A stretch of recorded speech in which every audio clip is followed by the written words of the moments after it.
We're continuing with Make Way for Ducklings. When we last joined them, Mrs. Mallard was taking the ducklings out for their first adventure. They waded ashore and waddled along till they came to the highway.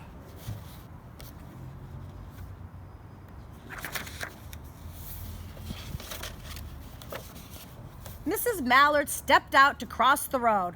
Honk, honk, went the horns on the speeding cars. Quack, went Mrs. Mallard as she tumbled back again. Quack, quack, quack, quack, quack, quack, quack, quack, went Jack, quack, cack, lack, mack, knack, whack, pack, and quack, just as loud as their little quackers could quack. The cars kept speeding by and honking, and Mrs. Mallard and the ducklings kept right on, quack, quack, quacking. Honk, honk. Ugh.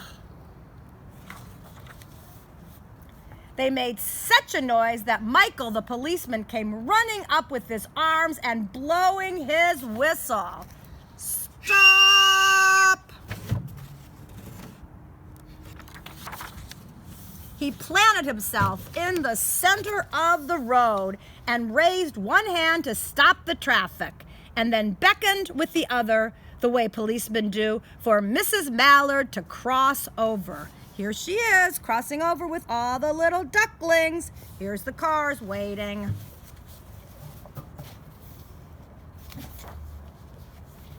As soon as Mrs. Mallard and the ducklings were safe on the other side and on their way down Mount Vernon Street, Michael rushed back to his police booth. There he is, rushing back.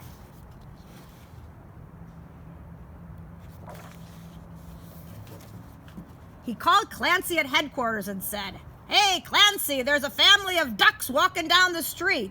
Clancy said, "Family of what?"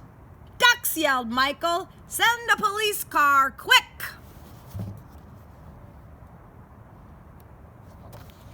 Meanwhile, Mrs. Mallard had reached the corner bookshop and turned into Charles Street with Jack, Cack, Lack, Mack, Knack, Whack, Pack, and Quack, all marching along behind her.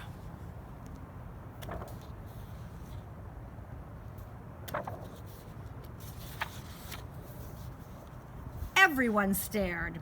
An old lady from Beacon Hill said, "Isn't that amazing?" And the man who swept the streets said, "Well now, ain't that nice?" And when Mrs. Mallard heard them, she was so proud she tipped her nose in the air and walked along with an extra swing in her waddle. There she is, and there's the little ducklings. So ends today's reading.